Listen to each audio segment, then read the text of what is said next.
Bismillahirrahmanirrahim. Assalamualaikum warahmatullahi wabarakatuh. Jumpa lagi dengan kami Saham Hijau, yaitu segala sesuatu tentang dunia investasi di pasar modal. Pada kesempatan kali ini kami akan menyampaikan tentang bagaimana cara menyikapi penurunan indeks harga saham gabungan yang beruntun, bahkan banyak orang bilang crash atau yang lain-lain lah, karena banyak yang bertanya kepada kami bagaimana menyikapinya, porto merah semuanya dan lain sebagainya.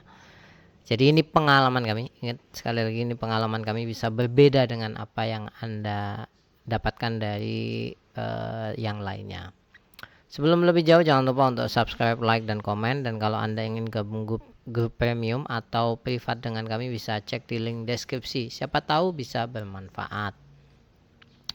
Jadi pasar saham kemarin cukup parah ya. Ini 2 pekan berenung. Ini IHSG ya, bukan sebuah saham. IHSG itu turunnya itu edan ini.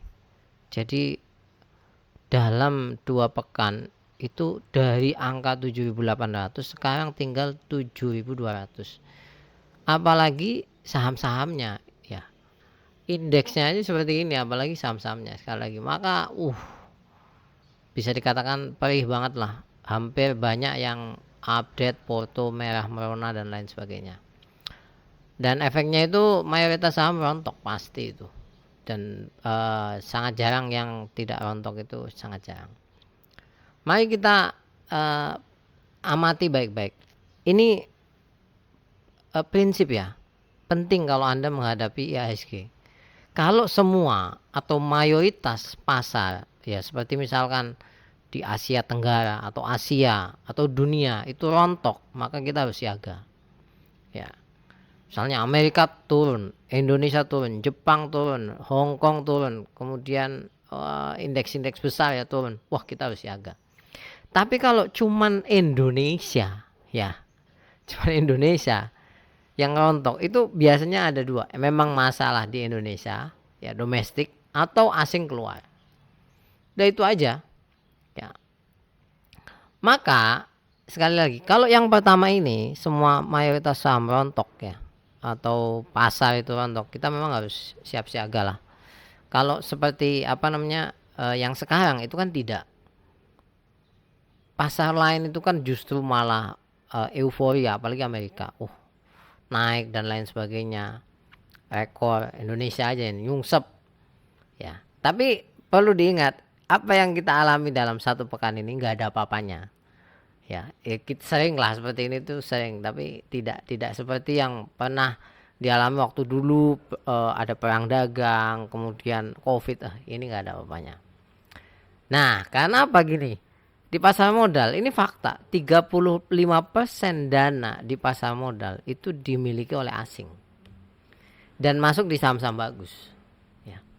Maka kalau misalkan saat ini sahamnya jeblok, hampir bisa dipastikan asing yang keluar. Kemarin Bank BRI itu 1 triliun, 1 triliun atau berapa ya, keluar dari saham itu oleh asing ya, netnya.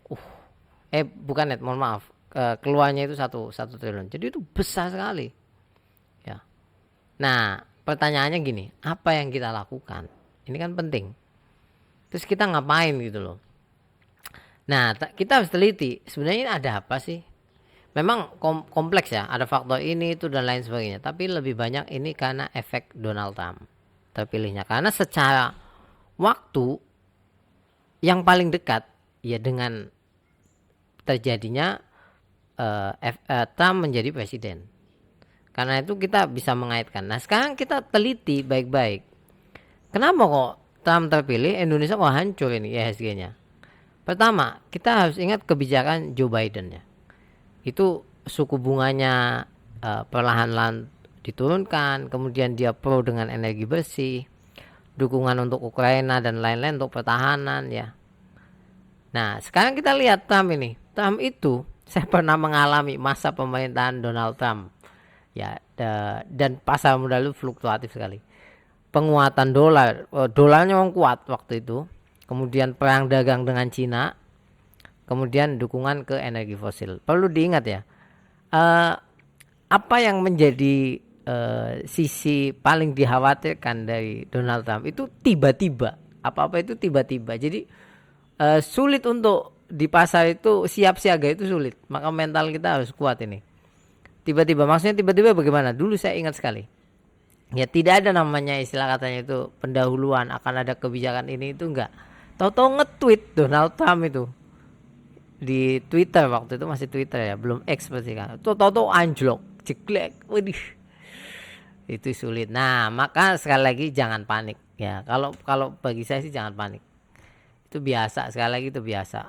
Banyak yang berprinsip seperti ini. Cut loss semua. Krisis mau datang. Mau cash ini. Kemudian siap-siap cash. Ya seperti itu biasanya ya, yang beredar di beredar di stream atau media sosial atau status-status seperti itu. Kata-kata bijak kemudian keluar gitu dan lain sebagainya lah. Pokoknya kalau menurut saya jangan terlalu panik ya. Karena kalau panik Anda tidak bisa mengelola uang di pasar modal dengan tenang ya. Nanti susah, tenggelam kita. Nah, karena apa, nanti Anda baru cut loss, saham bagus nanti ditarik lagi akhirnya. Ya. Ini contoh ya, contoh. Ini yang terjadi di saham Medco. Menurut saya, ini saham ini bagus. Urusan harganya naik turun itu pasar sudah. Ya.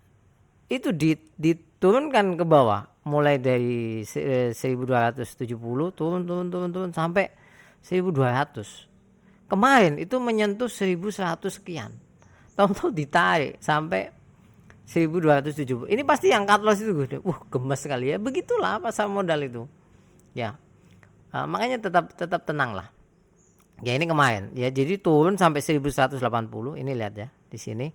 Kemudian ditarik sampai 1280. Ya begitulah, walaupun endingnya ditutup dengan kenaikan 1,6%, tapi saham ini naiknya luar biasa. Jadi seperti itu, akan banyak. Nah perlu diingat, ini pesan saya aja ya, di pasar modal itu 50% itu persoalan mental ya. Ilmu analisa ini itu paling 20%, percayalah ya.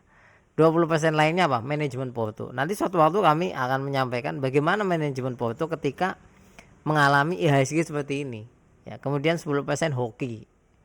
Ya, kalau hoki ini penting, jangan dikira nggak penting. Makanya banyak doa ya. Nggak usah terlalu angkuh di pasar modal itu. Kita nggak bisa kalau di pasar modal terlalu angkuh karena banyak faktor. Ya makanya banyak doa. Sekali lagi 50% mental. Kalau mental Anda belum kuat, kemudian menghadapi seperti ini pasti tertekan, ini pusing dan lain sebagainya. Kalau kuat santai aja, kita nyari saham-saham yang bagus yang lagi turun dan lain sebagainya. Jadi kalau menurut kami, kalau saat sekarang ya perkuat emiten dengan income dolar ya, antisipasi emiten dengan hutang dolar yang besar, karena ini pernah terjadi, bukan potensi. Dulu masa Trump itu dolar memang perkasa, kemudian antisipasi emiten dengan tujuan ekspor Amerika karena akan ada biaya tambahan, biasanya seperti itu. Jadi seperti ini. Terima kasih banyak, semoga ini bermanfaat. Ini sharing semata. Sekali lagi jangan panik lah, pasar modal selalu seperti ini. Jangan Anda nanti mengumpat pasar modal jelek kemudian pindah lagi ke kripto ketika Anda jatuh di kripto kemudian kripto jelek, pindah lagi ke forex kemudian forex jelek. Gak ada yang 100% bagus di dunia ini ya. Yang bisa adalah kita hanya menyikapinya dengan bagus. Terima kasih banyak, sampai ketemu lagi, semoga bermanfaat. Kalau ada pertanyaan atau tanggapan atau tidak setuju dengan apa yang saya sampaikan, cantumkan aja di kolom komentar. Siapa tahu bermanfaat. Kabar gembiranya tadi malam suku bunga The Fed itu dipangkas, dan potensi hari ini beberapa saham itu akan mengalami rebound ya. Semoga bermanfaat untuk kita semuanya. Reboundnya berapa persen, sekali lagi kita banyak-banyak doa. Sampai ketemu lagi, terima kasih banyak. Assalamualaikum warahmatullahi wabarakatuh.